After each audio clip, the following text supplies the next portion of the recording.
In 1980, a farmer in Kansas made a decision no one around him could understand. He stopped working his soil. Not less, not as an experiment. He stopped completely.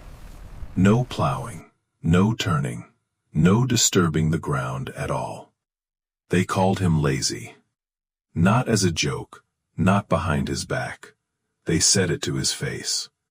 He's letting his fields go. Where he lived, a good field was a clean field. Dark, smooth, turned over fresh every spring. If last year's residue was still there, it meant you hadn't done your job. If the soil wasn't broken open, it meant you didn't care. And if you didn't do those things, you weren't a real farmer. Caleb Turner understood that. He had farmed for over 30 years. He knew exactly what a proper field was supposed to look like. But he also knew something else. His soil was changing. Not all at once. Slowly, year after year. It dried out faster, hardened sooner, and needed more input just to produce the same result. No one talked about it, because everyone was doing the same thing. Until one afternoon, after a heavy rain, Caleb stood at the edge of his field and saw something he couldn't ignore. The water wasn't going into the ground, it was running off. Thin streams cutting across the surface, carrying away the finest layer of soil. The part that took years to build. He stood there for a long time, saying nothing. Not because he didn't understand what was happening, but because for the first time, he saw it clearly. He didn't try to fix it. Didn't look for a new machine. Didn't ask anyone for advice. He did something simpler. He stopped. The following spring, when every other farmer was out in their fields, Caleb wasn't. His plow stayed in the shed. Neighbors drove past, slowed down, looked over, and saw a field untouched. No fresh soil, no clean surface, just the remains of last year still lying there. One man pulled over, stepped out of his truck. "You haven't started yet." Caleb shook his head. "I'm not doing it this year." The man laughed, thought it was a joke. But Caleb didn't smile. The story spread fast, faster than crop prices. He's not working his land, not even turning it. Looks like he gave up. Some felt sorry for him. Some laughed out loud. But all of them believed the same thing. He was going to fail. Because no one does nothing and expects the land to give something back.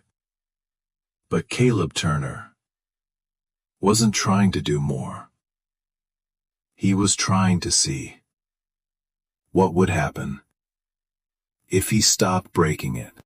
Caleb didn't explain his decision. Not to his neighbors. Not at the co-op. Not even to himself, at least not in words. He just kept watching. The first few weeks of spring were quiet. Too quiet. Other fields were alive with sound. Engines running. Steel cutting through soil. Day after day, the same pattern: turn the ground, smooth it out, prepare it for planting. Caleb's field made no sound at all. From the road, it looked wrong. Rough. Uneven. Covered in last year's residue. It didn't look like a field that was about to grow anything. It looked abandoned. And people treated it that way. When they drove past, they didn't slow down anymore. They had already decided what they were seeing. Caleb noticed that too. He didn't argue with it. Because what he was doing didn't make sense yet. Even to him. By late April, planting season had started. Corn went into the ground across the county. Row after row, clean, straight, uniform. Caleb waited. Not out of hesitation. Out of intention. He walked his field every morning. Same path. Same pace. Looking at things most people never stop to see. Where moisture held. Where residue stayed damp. Where the soil underneath stayed soft. Even after days without rain. He knelt down often. Pressed his hand into the ground. Not measuring. Not calculating. Just feeling. By early May, he planted. Not into clean soil. Into everything that had been left behind. The planter moved slower. The ground resisted in places. Nothing about it felt efficient. When he finished, the field looked no different. No clear rows. No visual proof of work. Just a man who had done something no one could see. The first plants came in uneven. Some areas sprouted quickly. Others lagged behind. From the road, it confirmed what everyone already believed. He had made a mistake. At the co-op, the conversation turned sharper. He's behind. He waited too long. Ground's not ready. No one said it directly to him anymore. They didn't need to. The evidence was visible. Even Caleb could see it. Standing at the edge of his field, he knew this didn't look like success. And for the first time, a question formed. Not from doubt. From reality. What if they were right? The first season tested him. Not the land. Him. Because doing something different is easy at the beginning. Sticking with it, when it looks like failure, is where most people stop. By midsummer, the difference between fields was clear. His plants were shorter, less uniform. Some areas struggled, and there was no way to hide it. Every truck that passed could see it. Every farmer already had an opinion, and every opinion sounded the same. He should have done what everyone else did. Caleb heard it, felt it, understood it, but he didn't stop, because somewhere beneath the surface, something else was happening, something no one could see yet, and Caleb had decided to wait long enough to find out what it was. The first season ended exactly the way everyone expected. Caleb lost money. Not all of it, but enough to make the point. Yields came in lower, not by a little, by enough that it showed up on paper. Enough that it confirmed what everyone had already decided months earlier. He had made a mistake. At the co-op, no one needed to say it out loud. They just looked at the numbers. And then at him. Caleb didn't argue. He didn't explain. Because there wasn't anything to prove yet. That winter was quiet. Colder than usual. Long stretches of frozen ground. Caleb spent most of it in the barn. Not fixing machinery. Not planning changes. Just going over what he had seen. Where the soil held. Where it failed. Where things didn't make sense. He didn't change his decision. But he didn't ignore the result either. Because the result mattered. Spring came again, and with it, the same sound across the county. Engines, steel, soil turning. Nothing had changed for anyone else. Everything had changed for him. This time, people watched more closely. Not out of curiosity, out of expectation. They wanted to see him fail again. Caleb's field still looked wrong, still covered, still untouched.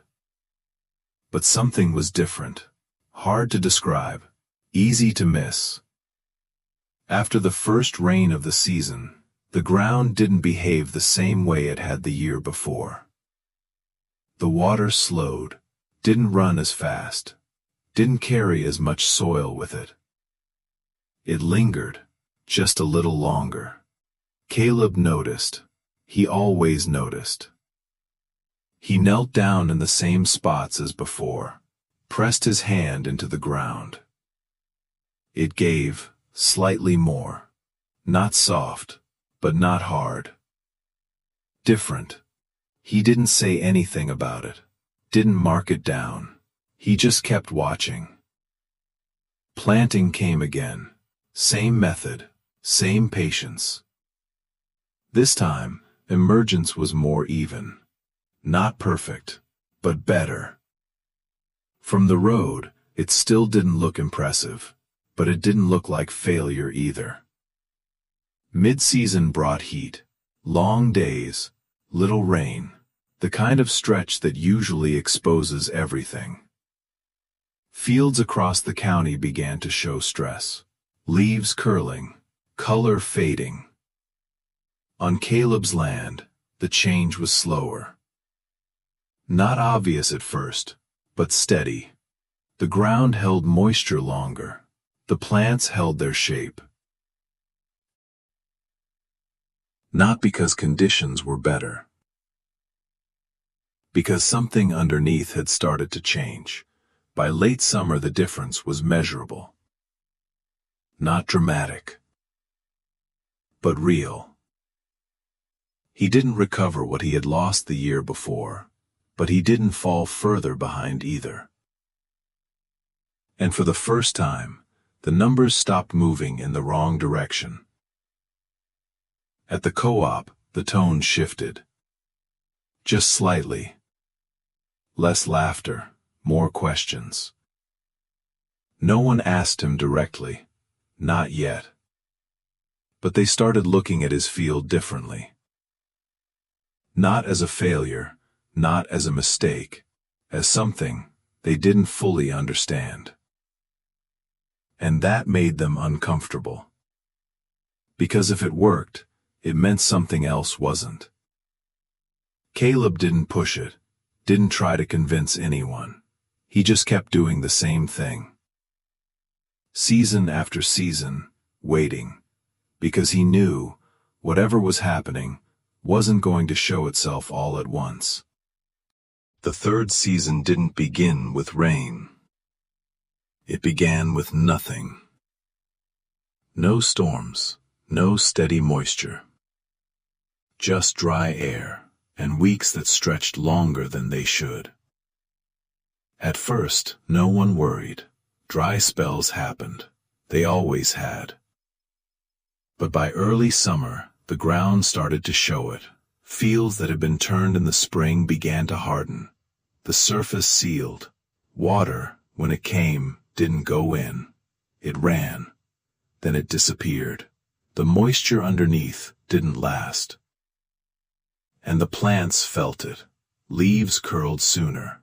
Growth slowed earlier. Color faded, faster than it should. Across the county, the pattern repeated. Field after field, reacting the same way. Except one. Caleb's. From the road, it didn't stand out immediately, not at a glance. But the longer you looked, the more it didn't match. The color held, not bright, not perfect, but stable. The rows stood, not collapsing inward, not giving up early. The difference wasn't dramatic. It was quiet, and that made it harder to ignore. One afternoon, a truck slowed down along the edge of Caleb's field, then another. Drivers didn't get out, they just watched, because something about it didn't make sense. Same weather, same timing, different result. By mid-season, the gap widened. On the turned fields, the ground had already given up what it could. What little moisture remained sat too close to the surface. It evaporated fast.